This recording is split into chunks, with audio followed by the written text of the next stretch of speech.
Hello everybody, what's up? Here to talk about Kong Skull Island. But before I get into that, I still haven't got my John Wick review up, but I plan on getting that uploaded in a day or two, who knows with me, because I always put stuff off. But tomorrow night, I'm going to have a special showing to go see the live action Beauty and the Beast, and I should have that review up in a bit after I see it. So, I'm here to talk about Kong Skull Island, which stars Tom Hiddleston, Samuel L. Jackson, John Goodman, Brie Larson, Jane Lynn, Corey Hawkins, John C. Reilly. And those are the only people I remember their names. There's so many. Oh, Toby Kebbell.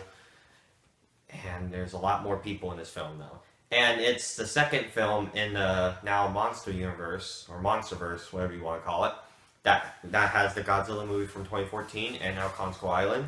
And this is kind of a prequel because it takes place before Godzilla, and it's about this guy John Randa, who's played by John Goodman, and this other guy who have been trying to prove that monsters exist, and they're trying to go on this island, and they're finally approved. So they have a group of soldiers with Samuel L. Jackson and the other soldiers, and then you have Tom Hiddleston, who's supposed to be a badass character. He's there to help them on their journey going through, and a photographer lady, Brie Larson, and they all go to this island where these monsters are, and then it's basically, it kind of is like Predator, except with King Kong. Now, I was been really hyped for this film because the marketing for this film was fantastic. Every single trailer that they've released I've loved. I thought it looked gorgeous with the cinematography and that orange tint, and it just looked like it'd be a real fun movie. And I wasn't really disappointed. This was a really enjoyable, fun monster movie. I already watched them that much, but for this one, I'm safe to say that I thought it was pretty good. And if Godzilla was like this at all, I missed out because I didn't see the Godzilla movie. So, here's my favorite parts. The parts with King Kong are really good. Like, I'm happy that he was in the film a lot, because a lot of complaints I heard was that in the Godzilla film, he wasn't in the film that much. Like, I heard he was in it 10 minutes. Like, a few minutes at the beginning, a few minutes at the end. The rest was just not him. But for this, King Kong is in it for a fair amount, and I was glad to see that. And also, the CGI in the film, like on King Kong, I thought was really well done. Like I said, the cinematography I thought was really good. And there's a couple characters I thought were really good too. My personal favorite character was John C. Reilly's character, who is the character that was stuck on this island for so many years. And everything he says is really funny. His acting was really good. By far the best part of the film. Samuel L. Jackson I thought was also really entertaining. I don't know why, but every movie he's in, I just think he's on top of it. Every single film I've seen of him. For the plot, I thought it was pretty decent. They go to this island. Once they land, you just are watching a monster movie.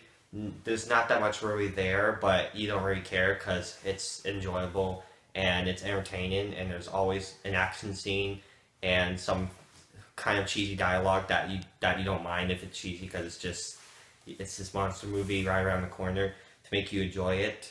There are some parts though that just happen for no reason really, like when they're on that, like for people's reactions, like whenever someone just dies, like for this one part when this one character died, and this one guy's like, are we gonna talk about this? And they're like, oh, he's gone now, he won't be coming back, he's dead, even though they could have done something but they didn't really. It's just parts like that, like it's not how people I think would be in real life. They try, or to be like, oh my god, he just got eaten by, and also with this one character that was by himself for most of the film, and there's no, he just gets, the person just gets killed off right then after seeing all this stuff, so it's just the audience and him only knew, and he never got to tell them, so it just felt like filler for the film.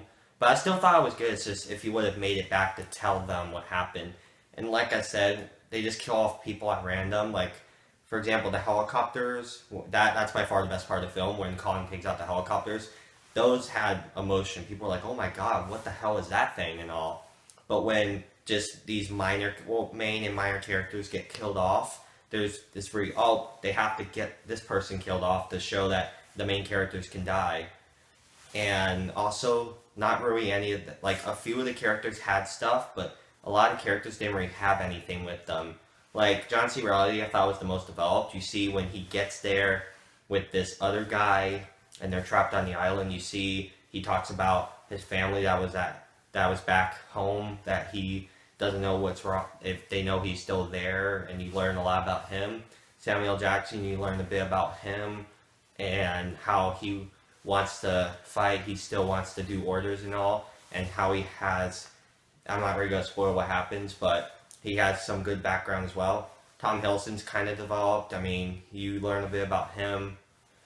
And that one soldier, who's played by Toby Kebbell, he has something like he wants to get home to his son Billy, but the rest of the characters really have nothing. There's these two soldiers that kind of talk with each other. That was very entertaining. They had something there, but just a lot of people had no development really.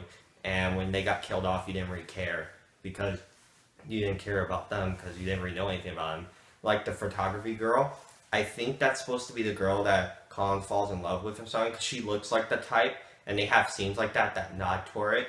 And if it is, then I thought it was pretty bad because there was nothing, for that. Like we see the Peter Jackson film that Colin falls in love with that girl. I didn't really see the old 30s one or 76 or whatever. But I think it was the same thing there.